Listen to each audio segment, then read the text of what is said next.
What's up, guys and gals, and welcome back to the Nerd Castle. Today in the world of indie games, we're going to be checking out Encased, a sci-fi post-apocalyptic RPG. I believe I played an earlier alpha of this game like years and years and years ago when it first released on Steam, but I haven't touched it since then. That tends to be what I do with RPGs, because like if you play them as they develop and as they add like new chapters and stuff, you see everything, man. I made that mistake. I played Subnautica, not an RPG, but I played Subnautica patch by patch as they released new content, and then when the 1.0 came out, I had no interest in it whatsoever. Kind of ruined it for me, so ever since then, I've used that as kind of like a cautionary modus operandi, that now I'll play the first alpha of something when it comes out, and then when the final version comes out, I will eventually touch on it again. I'm doing the same thing with Stone Shard right now. I am unbelievably psyched about Stone Shard, but like I can't play it until the 1.0 comes out because I'm going to ruin it for myself. I'm going to over binge it and it's going to ruin the whole thing. So that's exactly the case with Encased. If you wanted to get this game after checking it out, you can find a link down below in the description. That's going to be next to my social media links, Discord, Twitch, and Twitter, just in case you wanted to hang out with me live and in person in the flesh. But aside from that, we're going to dive on in, spend about 25-30 minutes with the game, see if it's something you wanted to add to your wish list or otherwise pass on. If we end up, so like these games tend to have like long intros, if we end up not seeing any gameplay, I'll probably cut it a little bit longer. That way you can actually get a good feel for the game, but like I have no idea what we're walking into right now. It's just been too long since I played. So let's go ahead and dive on in. We'll go with the... I don't know, dude. We'll go with like the medium difficulty, I guess. I figure that's where most people are probably going to default click. Sure. 1971. We woke up in a different world, where the Cold War ended along with the Vietnam carnage. All because of the Dome. The Dome. A territory full of anomalous artifacts, phenomena, and organisms. We still don't know what it is. An alien city? Some kind of a testing ground or storage? Whatever it is, no living thing trapped under the Dome can escape it. Yet even this did not stop the research. The major powers created the Cronus Mega Corporation to develop and explore the Dome. Its secrets became a lucrative business. The Spires station was built on top of the Dome to export the artifacts and import supplies and personnel. The city of Crystal Sands grew at the foot of the Dome, eventually becoming a major transportation hub. All this required thousands of employees, and there was no shortage of candidates. Romantics, pragmatists, and adventurers of all trades swarmed recruiting centers around the globe, seeking jobs at Cronus. You were one of those people. In 1976, your application was approved, and you went under the Dome towards the future. Whether a good one or a bad one, only time will tell. What is it about sci-fi where we all have to wear like unitards that are like color-coded to our jobs? I swear to God, every time I get into a sci-fi game, they're like, all right, here's a mono piece of clothing that covers your entire body. We get to choose. No, I want to create a character, dude. I don't want to like pre-default character. I want to make my own. I want to customize. Look at this angry man over here. He's got like I don't even know what that kind of beard is called, but anyways. All right, so we get to pick. Dude, that's a rough 26 right there. This guy's supposed to be 26. Man, life in 1976 was different. I'm not gonna lie. All right, well, let's start out with the easy stuff like hairstyle. I have a shaved head, therefore my character will have a shaved head. I don't know if you're like me, but my characters always look vaguely like me. There's just something I always end up making myself in games. I don't know why. I'm sure it implies something about me with regards to psychiatry. I don't know. Let's see if we can find a good face here that works for us. Any faces here that kind of look Splat-like? Sure, why not? We'll go with that one right there. Features. Is features like my beard? Oh yeah, dude. We gotta have like a sweet beard. There it is. There's the beard, and then we gotta get the coloration proper on it too. There we go. That's a man of action right there. That's the man in Warhammer 40K that wears the big hat and the big pauldrons. That's what I'm searching for. That's all I've ever wanted, was to be the guy in Warhammer 40K that has the cool pauldrons. As far as our portrait goes, I don't know like if there's going to be anybody that particularly looks like the character that we've just made. Yeah. Tough call. There's a real lack of non-psychotic looking bald guys here. Alright, well, I feel like that's about as close as we're gonna get. I'm gonna build my guy to shoot people in the face. So, like, we're gonna name him Slam a Slide. There we go, perfect, because we slam that slide back on the gun whenever anybody gives us lip. Alright, so then we go to our attributes, and we get our attribute distribution. Okay, so we've got muscle. That's gonna be our physicality, hit points, all that kind of stuff. We got perception. That's probably going to be for, like, noticing stuff. We've got guts over here, which seems to affect our defensive stuff and our regeneration. We've got charisma. We've got, apparently we're non-charismatic. We've got brains over here, just in case you want to be a big old smarty pants. It looks like we've got deftness, which seems to be like dexterity. We've got fortune, and we've got psyche. Fortune, I guess, is just luck. And then psyche appears to be for psionics. Oh, that'll make the psionics people happy.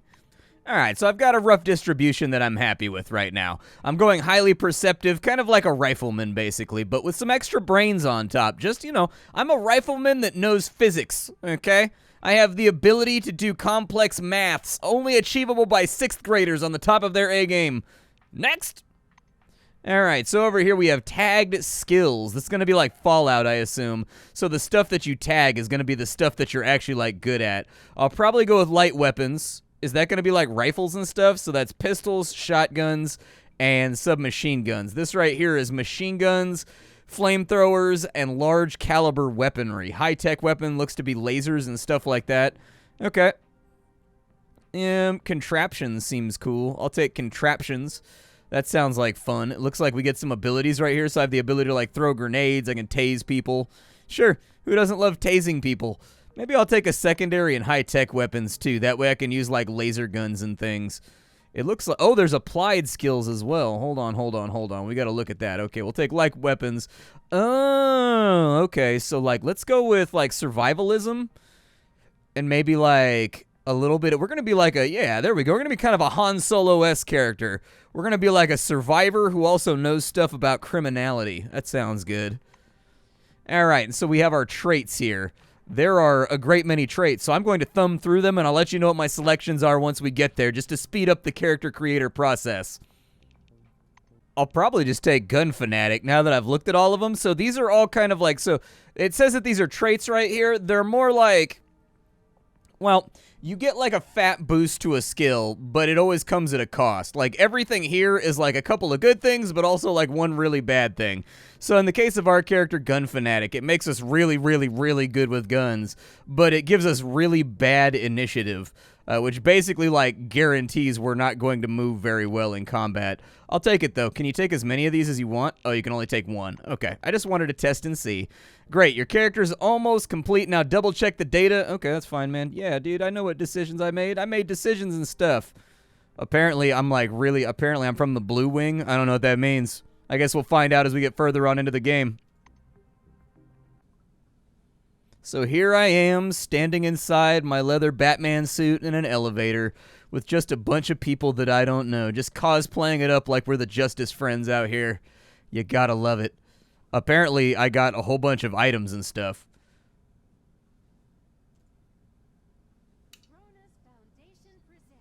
Ooh, TV! Yay! I'm going to stare at the TV instead of being social. This has gotten me to this point in life. I feel like it can get me a little bit further. There's still gas in the tank.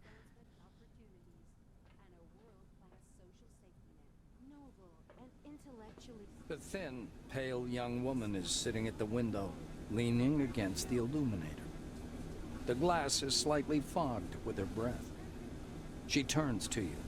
Her shiny badge reads, Tomoko Kimura, physiologist. We've crossed the border. No way back now. Even traveling by the funicular wasn't so thrilling. The white presses small hands to her blushing cheeks. You were thinking, why have no children been born under the dome? I've got a working hypothesis, but I'm not ready to share it yet. She says softly, as if answering a question you didn't ask. Okay, well, I've got a perception check right now, and so if there's anything that the modern CRPG has taught me, it's that if they have something in brackets next to a dialogue choice, you click that one to win. Kimura peers through the glass in the direction you indicate. Oh, that's the aircraft that crashed into the dome during the first expedition. I believe that's a wing fragment, and there's some white canvas. What do you think that is? Maybe a parachute? The White shakes her head, bewildered. I just can't believe it. It's all true. We're on our way to meet the future. Yeah, we are. I'm just gonna go. Can I go through the door? Stopping by the door's porthole, you watch as the ground slowly approaches. It looks brown-black through the tinted glass and smoky blue at the horizon. It almost seems like the clouds are pulling apart there. Your eye is drawn to the cluttered eastern section of the dome, where you see a block of warehouses and something resembling an observation deck. The real dome doesn't resemble its image from the ads at all. There are no snow-white cities or vast highways to be seen here. Looking more closely, you can make out a single lonely road leading north. A few sheds, a radar installation, and the glittering antenna of a radio tower emerge from the mists. Yes, engineers will have plenty of work here. I do like that they took the time to actually fully voice all of this stuff right here. I'll be honest with you, I don't tend to listen to voiceovers when I play CRPGs. I speed read, and so I'm just like, and then I go to the next one, and I just kind of zone it out. But for people that really like to get immersed, I think that's a pretty good option. Just as you're about to move away from the window, you notice a whirlwind beginning to form above the ochre plain. The gathering storm drifts unhurriedly above the desert, a crown of green lightning flashing at its core. Clearly no ordinary weather phenomenon. It must be one of those anomalies. You freeze by the window, unable to avert your gaze. I'm gonna see if I can spot the buildings, I guess. Anything that gets me out of this elevator sequence, dude. I wanna go shoot some guns! The outlines of the landing site, blurred by clouds of dust, appear behind the greenish glass of the porthole. The capsule shudders as the braking devices engage.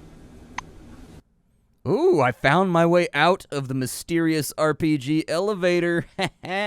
Success is now mine.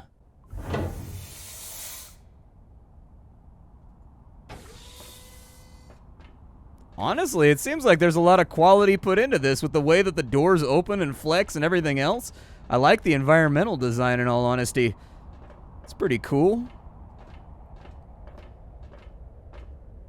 I guess I'll just get ahead of everybody else. Oh, cool. Come on now, or you'll miss everything. A cheerful man in a white lab coat grabs you by the sleeve. A badge reading Ludovico Nuzzi, scientific analyst, export department, dangles loosely on his clean uniform, which still smells pungently of washing powder. Look over there. He points upward with a sharp, wide gesture and hands you his field binoculars. Okay. You raise the binoculars to your eyes. Under fourfold magnification, the whirling cloud above the rust-colored plains looks even stranger. Its core glows with flickering green light and flashes rhythmically, and that rhythm seems to form a complicated pattern. Nuzzi bends close to your ear. Fascinating. Do you want me to bring some filters? If we intercept the red and blue spectrums, we'll see something amazing. It's like a signal, some kind of message. I see brackets. Let's do it. Without tearing your gaze away from the binoculars, you turn around slowly, studying the dome's horizon. It's somewhat unexpected that the dome looks horribly empty. Your eyes find some construction pits dug directly in the sand, and concrete blocks laid beside them. There are almost no roads, or not sealed ones. Only one highway with yellow surface marking stretches among the sand drifts. Nuzzi looks from you to the capsule and to the landing terminal entrance. He flings his arms up. Oh, mi scusi. Excuse me, I'm so sorry. You'd better get going or you'll be late for check-in. Your colleagues are already inside, and the storm is growing stronger. Yeah, the storm is growing stronger. The White. All right. Cool, man. You have fun looking at the storm. I'm going to go inside and I'm going to get checked in because I can't lose my job on the first day. My mom will be super disappointed with me, okay? All she ever wanted me to achieve was wearing a unitard while working at a scientific compound, and I'm so close to actualizing that goal and just being accepted during the Thanksgiving adult table dinner talks. And so, like, no kids table for me this year if I can just get the check-in. That guy's got a hammer and something on his back. All right, so there's drinks vending machine. These TVs don't work. Apparently, I can go through... That's Monty James right there, and I can go through his briefcase. Give me a cup of coffee, please. Colleague? Well, never mind. Yes, indeed, never mind. Hello, come up to the desk. A tall receptionist watches you from behind his desk with a bored, haughty look. He waves impatiently at you to approach. The employee glances at you indifferently. His upper lip is ever so slightly curled in contempt. All new employees must register first thing. Come up to the desk, please. The nameplate on the desk tells you you're talking with Dean Rayhet, administrator. The administrator slaps himself on the forehead. Ah, I almost forgot the regulation pre-registration greeting. Just a second. Rayhet produces a reel-to-reel tape recorder from beneath the desk, rewinds the tape to the beginning, and presses play. The speakers explode with a harsh, crackling sound, over which the tick-tick of a metronome slowly grows louder. Solemn music begins to play, and the administrator's face takes on a serious expression. Dear employee, on behalf of the Cronus Foundation, I, Administrator Dean Rayhet, welcome you to your new life under the dome. The administrator clears his throat and continues. By joining our company, you choose the path of science and progress. You are among mankind's best, and we ask that you live up to this. Dean squints down at the monitor. Deserve this title. Do your job honestly. Obey the law. Respect your colleagues, and... The music fades, and the administrator finishes his speech. And together we will build the best possible future for all mankind. I'm not gonna lie, I feel like the speech kind of loses something due to the DMV counter-like thing we've got going on right here. Dean puts the tape recorder away. Now that we're done with the official greeting, I'll register you and upgrade your Selectron. Okay? Oh, cool. They've got the highlighted thing. I really like that RPGs nowadays are doing this much more frequently, especially when they're trying to pitch to you kind of like a greater world and sort of a greater atmosphere. Like, having like these items with strange names and whatnot, it avoids, when they have these highlighted and you can just mouse over them to find out what it is, it avoids like the long sort of explanation as to what every object in the universe is, even though your character would like inherently know that because they're from that universe. I feel like this is a really delicate way to get around that. Like with older RPGs, what you'll find is you'll be like, what's a Selectron? Is like one of the things down here, but like your character would know that. He's in this world. But anyways. Dean's hands hover over the keyboard. He gives you a nod. You spell out your first and last names and specify your wing, profession, and test results. The administrator's fingers fly across the keyboard as he enters your information into the Cronus database.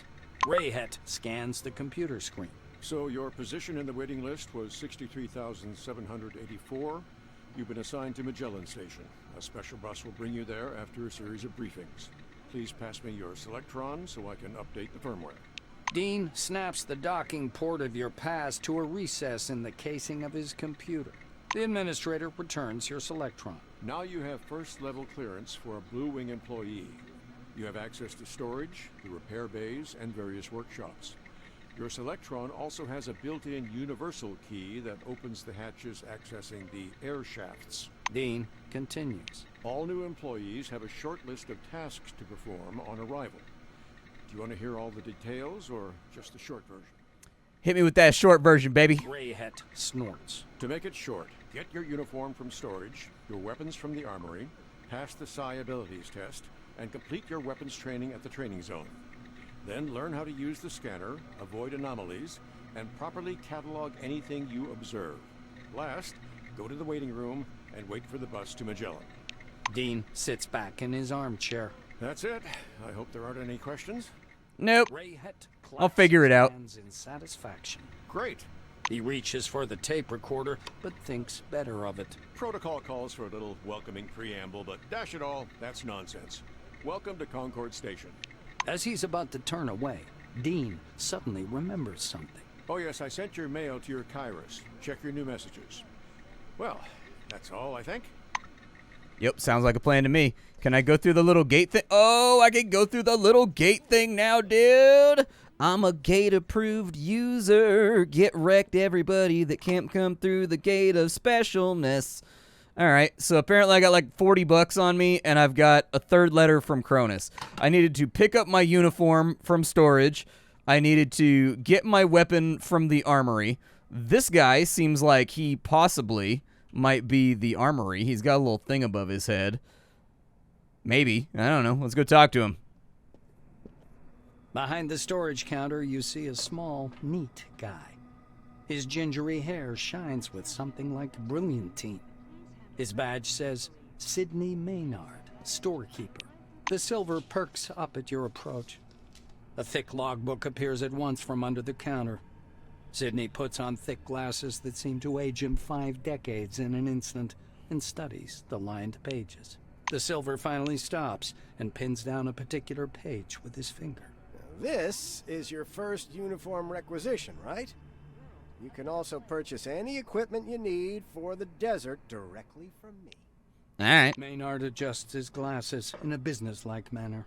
And before I give you the uniform, please listen to these short instructions. I don't care. The silver disappears into the back of the wall and returns with a small package. Unfolding the package, Maynard shows you a brand spanking new uniform. Can I get one that's like non-spanking? Like, I don't know, dude. De-spank my uniform before you give it to me. Sidney half unfolds the clothes. A jacket, high boots, and turnip pants with patch pockets. The technician's uniform screams function over fashion. Parts of the uniform are rubberized to protect you while working with electricity. He raises a finger. One more important thing. In accordance with Order 16-225, helmets and gloves are not issued, but they're available for purchase from me. Please bear in mind that a full set includes headgear or a mask, jacket, trousers, gloves, and boots. Sidney hands you the package. Here's your uniform. Enjoy. All right, let's throw it on here. So I see an inventory button up top. Yeah, let's put on the aviator jacket. Sure, why not? And look at that. The gear shows up on our character. I look like I work in a workshop for sure. I definitely think it looks like we get like power armor that we can put on or something in that slot right there. Oof, that's tempting. What is that? Oh, that's my Selectron. Gotcha. And what is that right there? It's my scanner. Do I equip the scanner somewhere?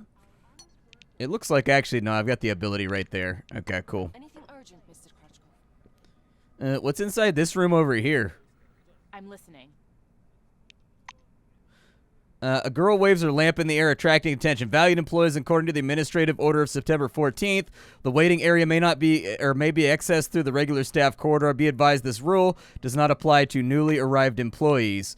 I should cut down on the smokes. Hey, what's up, new employee?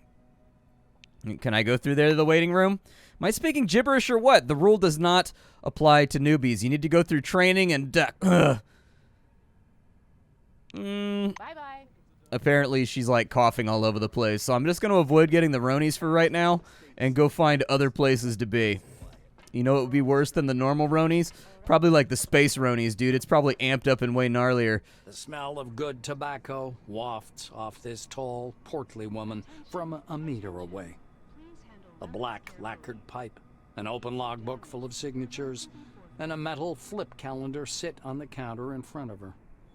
A small nameplate reads, Margarita Tkachenko. The woman fixes her coppery hair with one hand and casually lights her pipe. To what do I owe the pleasure? Her voice is deep and gravelly. I have been hired for this job, and apparently the first thing they do on the first day is give me a gun.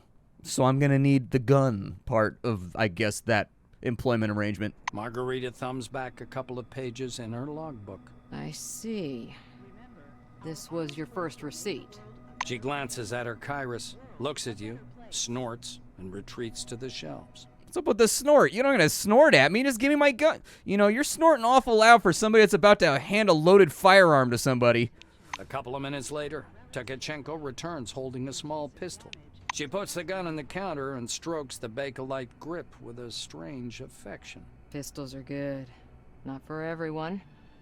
One needs a special skill set. The Black draws the slide with a snap, pops out the magazine with an almost imperceptible movement, and slams it back in place. It's reliable. Has a nice heft, too, so even if it jams, you can always smack him on the head with it. Tkachenko slides the pistol across the counter. Take the weapon in one hand, pointed at Tkachenko, and declared, "This is my turf now." I feel like we've established what kind of game this is. It seems like there's going to be humor involved. Alright, well, I'm going to do it like an operator. Margarita drags on her pipe and releases a puff of thick, yellow smoke. I see you know the rules and won't cause problems. The armorer shrugs, puffing indifferently on her pipe. It's the least I could do. We have a requisition list from the Silvers. For free, you receive only rubbish. If you want the real deal, check out the weaponry shop. Or me. Okay, so apparently the guns in this game, they come in different tiers, sort of Diablo style. Wait a minute.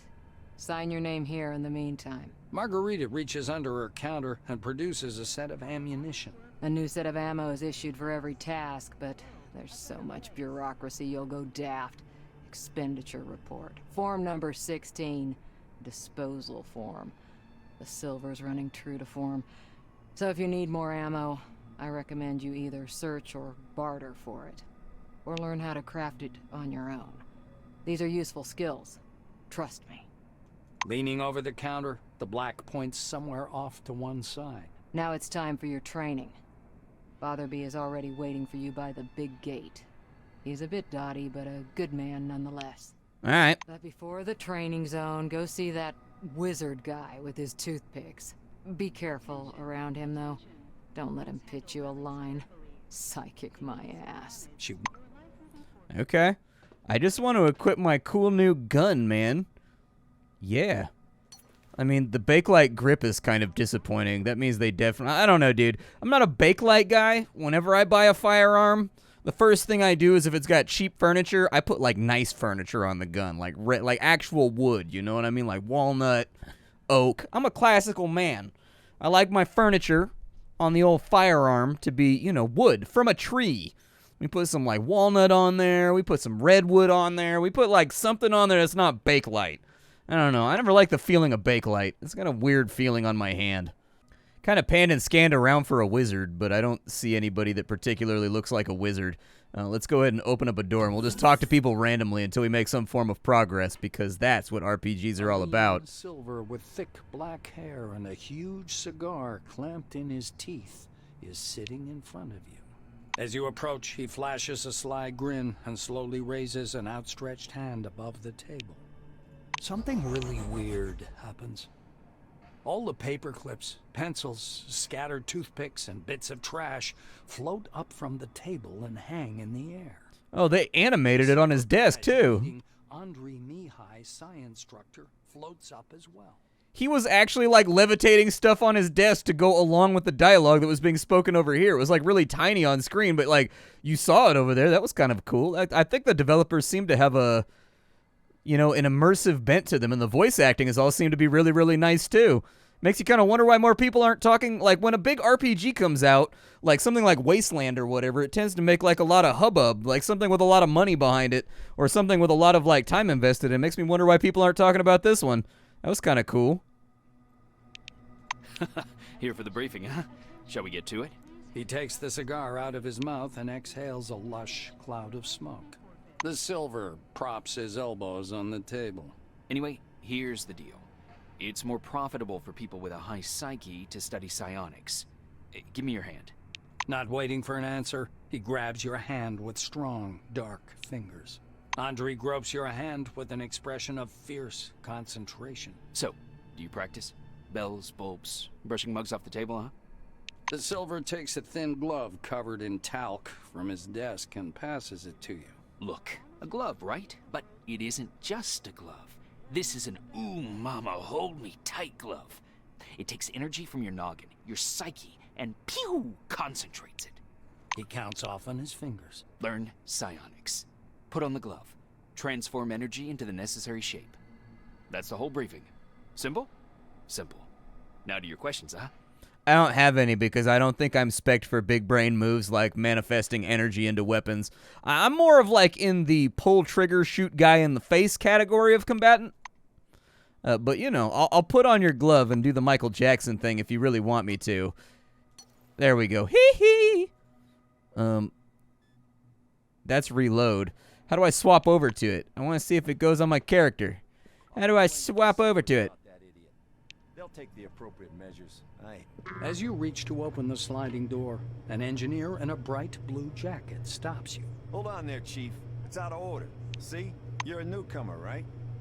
It's a straight-up open house here today. He offers you his hand. According to his badge, this is Maxim Penkovsky, technician. The technician slaps the door with one hand. You have to wait until I'm done.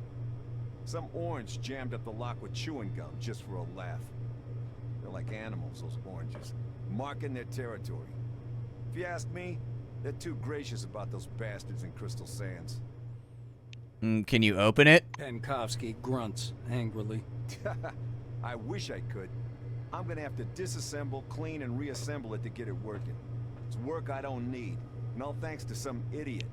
I mean, it could be worse. You could be, like, down in the reactor right now. I'd rather be disassembling a door than, like, you know, doing, like, a U-571 thing. Or, like a K-19 thing. There we go. That's the right submarine. I'd rather be doing that than, like, a K-19 thing down in the bowels of, you know, Satan's bosom. Maxime extracts a thin, sharp, precision probe from behind his ear and dangles it in front of you. Though there's another way. You want to learn something about picking locks? It's a useful skill in all sorts of situations. He looks Sure. at you expectant. The blues getting excited. All right, looky here. Penkovsky presses his pick lock, and an odd device resembling a hybrid of a screwdriver and a can opener into your hand. Using a mechanical pick lock is easy peasy. No special skill required. They wear out after a few locks. While the old-fashioned kind is another thing entirely. Cheap, one use. But one has to know how to use it right. That's a tool for a master. Maxime takes out another pick lock and crouches by the door. He gives you a quick lesson on how to pick a lock. By the way, you can carry your tools in your belt. It's much handier to have them right there. Penkovsky shows you his utility belt, where he keeps all kinds of tools and gadgets. Actually, finding tools under the dome is no problem at all. There are even devices for hacking terminals and so on. Maxime hoists up his belt. The blue solemnly raises his index finger. And one more thing. Always use brand name stuff if you can. Groovy produces good kits. Modus and Supercolor do too. They've all got fat contracts with Cronus, so they care about quality. He looks at the door again. Damn these locks. Though I'd rather be doing this than fixing hab pods. Those are a real pain in the ass. Alright, good luck with that.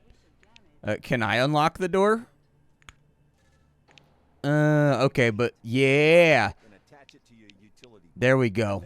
Let's lockpick this thing. Apply it to the door.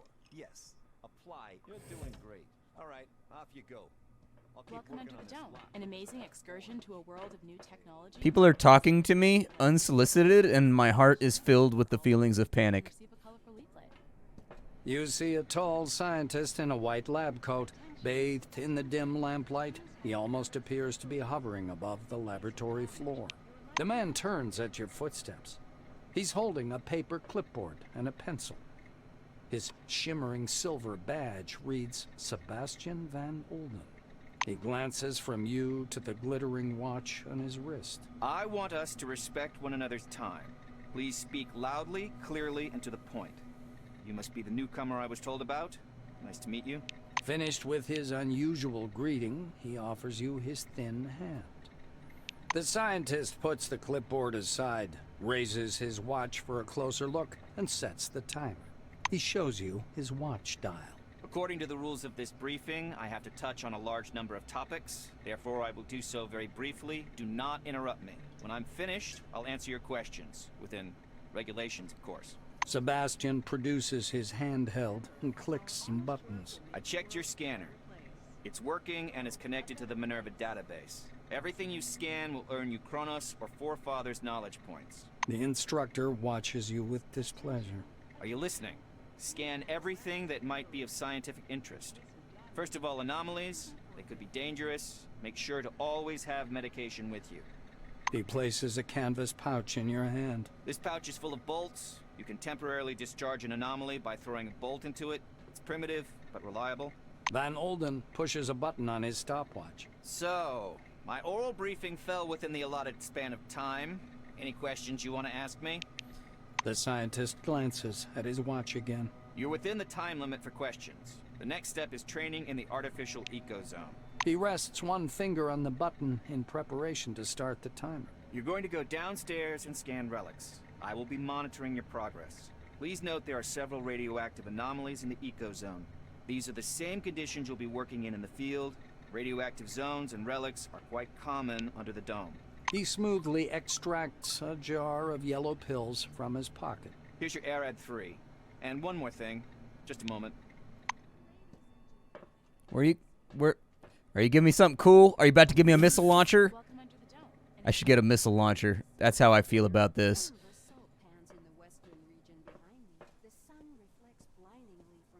I assume that I'm supposed to follow him into the ecozone.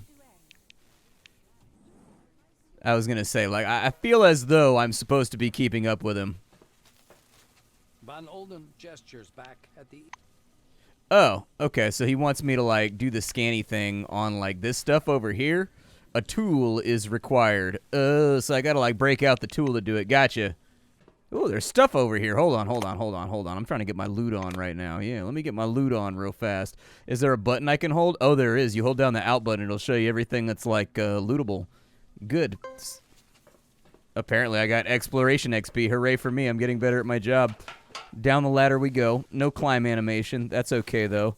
So I have my scanny boy over here, and I can scan this relic.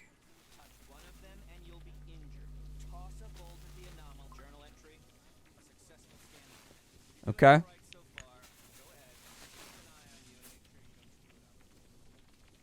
Did it work? I feel like maybe I threw the bolt upstairs instead of downstairs. Oh, God. Okay. All right. Fair enough. I'm just not going to step on the thing, and I'm just going to focus on doing my job real fast. I am getting slightly irradiated. If I wake up tomorrow with any new appendages, I will be billing that straight to corporate.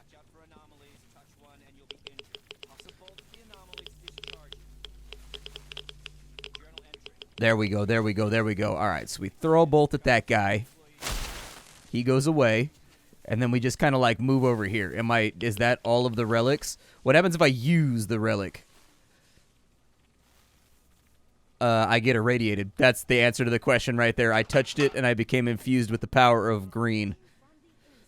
All right, well, let's head on back over this way and see. I did the task, so are you happy with me now? Sebastian meets you on the platform. Your finishing time is within the acceptable range. He clicks the stopwatch button, fixing the result time. The scientist turns back to his notes. Not bad. One question. You observed several anomalies while scanning. Why do you think they appeared?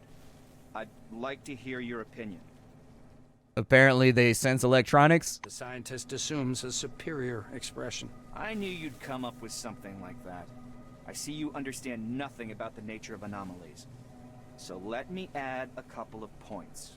He glances at the shimmering blue light in the ecozone. The truth is, we don't know the precise reason for these phenomenon either. We actually know nothing, no matter how much we try to convince ourselves otherwise. Sebastian points a thin finger at the clustered lightning. I personally believe that the anomalies are the dome's security mechanism. The ones you saw are relatively harmless, but there are different anomalies in the desert, phenomenon that toy with the human mind. Van Olden clasps his hands behind his back. I know you don't care, but I'll say it anyway. Scientists today are required to be wonder workers who can heal cancer with a wave of their hand and solve the secrets of the universe during their coffee break. For some reason, no one wants to understand that fundamental science is always an investment in the future. It produces no answers here and now. The White's gaze strays back to his clipboard. If something terrible happens under the dome one day, and I'm sure it will, science will protect no one. That is all. Off you go. Okay. Well, I did my testing. I think that was the last of my tasks, right? Like, they said to go get my uniform, go pick up my gun, go do the psionics thing, and then go do something else. So I feel like we're good. A middle-aged black is sitting behind the counter with his hands in his lap. The buttons and zippers on his uniform are polished to a shine, and even his badge, Winston Botherby, Instructor, has been buffed so much it hurts to look at it. Botherby frowns as you approach. Your first act is being late for the briefing. You going to be late for your funeral as well? I'm here for my assignment. The black looks you over. Yes, I see the weapon received checkmark. Looks like you are fully prepared to disappoint me. You are prepared, right, employee? Tell him you're against violence. Botherby leans over the counter and directs you to the doors. Behind this door is a combat simulation computer. Launch it and begin your course. He raises his index finger. The conditions in the training zone closely simulate those one would experience in the field. Your goal is to avoid getting lost and dying of dehydration. And try to aim the barrel away from yourself when shooting. Pulling a notepad from his pocket, the instructor jots down your name. Your goal is to hit 3 targets. I'm going to monitor you and advise as necessary.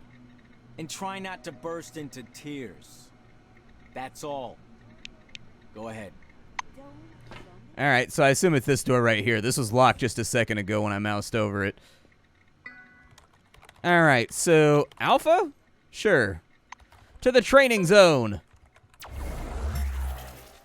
Oh no, we're in battle. Okay, is there like a cover system to the game, or should I just like open up on cats from where I'm at?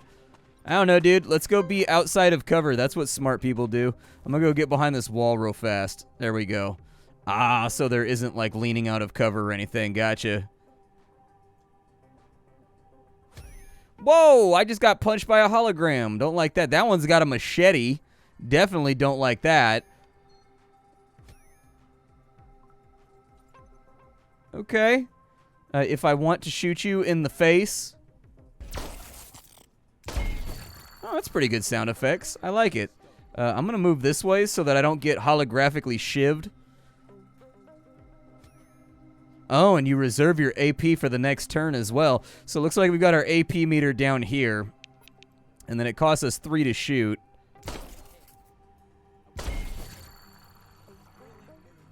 Okay. We can hit that guy from here too. So apparently taking all these gun skills really worked out for our character. We're kind of like a Deadeye. Unfortunately, I've been shot about 38 times before I could get to him. But at this range, we've got a 100% chance to hit. So I think our character's pretty good at shooting. Like, I think we're pretty solid at it. All right. I'll take a reload. Yeah, why not? Are you going to issue me some more ammo? Because I just used, like, my own ammo for this. And, like... I don't like you. Let's see. Look suspiciously. You're not going to use that, are you? I'll put it away. Botherby nods grandly. You made it through training without making a total fool of yourself. Congratulations. I'll send a report up the chain about your completely unanticipated success. You're dismissed, employee. All right, cool, man. I figure maybe this door is next. I'm not like super wild and crazy sure. All right, so I went to the access point. I've been looking around. We're supposed to catch a bus now that we're trained. I'm trying to figure out where the bus is at. Your Selectron is temporarily suspended. Adam Schmidt's head of security approaches. He wipes a bit of lint off your shoulder and adjusts the collar of your suit. Your uniform needs a wash badly. I'm the head of security. You were meant to be sent to Magellan, but there's a change of circumstances. I've got an urgent order. Your help is needed at a nearby object. Mr. Kingsley is waiting right now to give you the assignment, and he'll tell you everything himself. Okay. Fair enough. Apparently, I gotta hop on the horn real fast with the powers that be with the man upstairs for an adjustment in my MO. The display glows welcomingly when you approach. A red light comes on under the screen's steel hood. The camera is switched on. A gray old man with high cheekbones appears and squints out at you from the screen. Do you copy? He leans close to the camera, his glasses glittering. My name is Martin Kingsley. I'm Chief Officer of Magellan Base. We were supposed to meet in person, but unforeseen circumstances prevented that. One moment. I'll grab your file. He reaches for something out of view and produces a thin folder with your name on the cover. Apparently, your file. Kingsley opens the folder to thumb through the pages. He marks one of the pages with a pencil. Well, well. So you're in Blue Wing. A solid choice. Does it run in the family? Or did the role attract you for some other reason? I don't know, dude. It's the color of the suit that they gave me when I got here. Path of least resistance, man. That's how I live my life. Martin's gaze grows a little bit warmer. I know well what that feels like. He quickly jots something down in your records. Kingsley closes the file and folds his hands in front of him. Thank you for your reply. I learned a little more about you. Now I want you to learn a little bit more about us. Keep in mind, this is not a rehearsed speech. He assumes a serious expression. When the dome was discovered in 1971, it became a scientific and media sensation, a worldwide phenomenon, and likely the most significant discovery in the history of mankind. Kingsley drums his fingers on the unseen desk, his gaze focused somewhere beyond. I see. You were enticed here by radio advertising, telefilms, and all those interviews, billboards at every turn. Cronus wants the world to see the dome as a stage where something merry and fascinating is going on. But now that you're actually here, I want you to see the real picture. You can't make out his eyes behind the glare on his spectacles, but he seems to be staring directly at you. Here's the truth. Nobody was waiting for us inside the dome. It's neither a treasury of technologies nor a cemetery of the ancients. Perhaps what we're doing now is defusing the world's most complicated bomb. Will our mission thrive? I believe so. If we work together and everybody does their part. He looks back at your file. I say, do what must be done. Because that's what the concept of the 5 wings is all about. Kingsley points at the camera. You're from Blue Wing. You're looking at the world's most complicated infrastructure, and that complexity keeps growing. Your duties are not limited to maintenance and service. You'll be keeping up the image of the world in its accustomed form. Without hot water and electricity, people will revert to beasts in an astonishingly short order, though it might seem that. Putting the folder aside, he sits back and stares at you in silence. It gets so quiet that the ticking of a clock can be heard through the speakers. Kingsley sighs quietly. You were probably waiting for some boilerplate welcome speech, but I prefer to talk about real-world problems. Glad to meet you. Me too. Martin nods slowly. I apologize once again for this long-distance meeting. Now, as we don't have much time, I'd like to get to the point. I'm sure you're curious why you were taking off the bus to Magellan and brought here instead. He moves closer to the camera. I'm going to show you a short video. Please pay attention. Kingsley's face freezes on screen. I have an urgent mission for an employee of your background and qualifications. I'd have assigned someone from Magellan, but I'm short on personnel. That's why it has to be a newcomer. I apologize again for the rush, but it seems I have no choice. Martin noisily clears his throat. Maybe you've heard about Nashville Base. While preparing the materials for this mission, I came across a short documentary film about the complex. I think you should watch it. The speakers produce a hollow click. Purple, gray, and black spots flicker on the screen.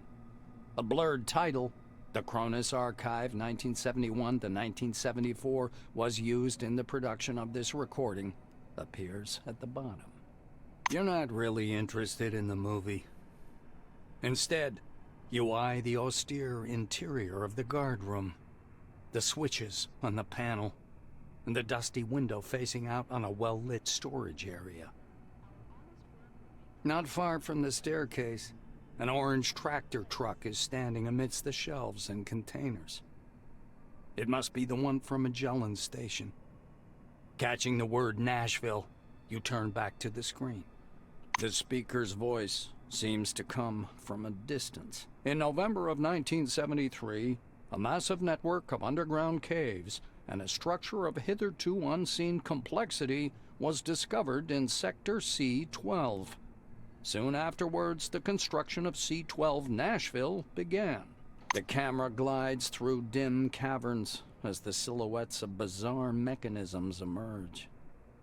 Metal structures loom up from the dark, surrounded by earth-moving machines and exhausted miners wearing orange jumpsuits.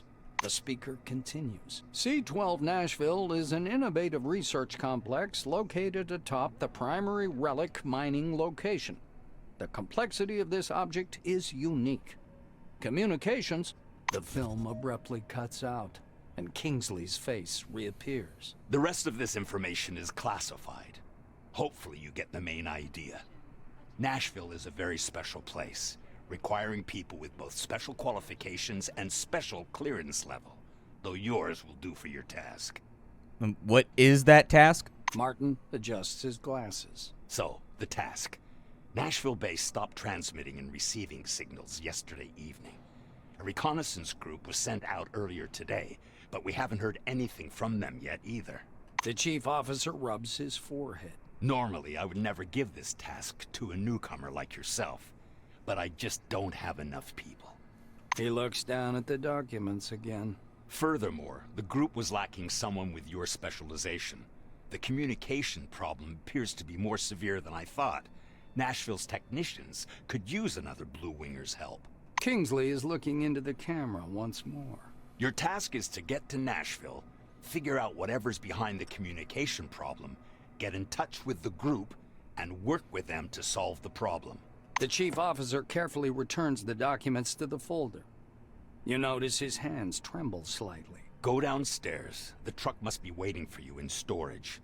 This task is urgent, but a small delay is acceptable if there's anything you need to settle here first. That is all. Any questions? Nope. Kingsley's hand reaches toward the camera. Great to hear. Take care of yourself. I'll talk to you later. Well, we have been going for about an hour. I tried to cut it a little bit longer so that you get a better idea of the game since we spent so much time in character creation and so much time in dialogue, but it's got a serious spin-up cycle on this one. That being said, from what I've seen so far, it does seem to be of suitable quality. The voice acting seems to be on point. I was paying attention to the sound effects while we were in the combat area firing our gun, and they sounded good. It doesn't look like the game has a cover system, but I'd be willing to go a little bit further on into the game to figure out like whether or not that is indeed the case, but it seems like we are on the precipice of departing on a big, giant, post-apocalyptic 1970s adventure. I will see you all later. My name is Splattercat. I sift through the pile to find what's worthwhile in the world of indie games every single day so that you don't have to. I'll be back tomorrow with something hot and fresh off the indie skillet, and don't forget to leave a like on this one if you enjoyed it. Bye, everybody. Take care.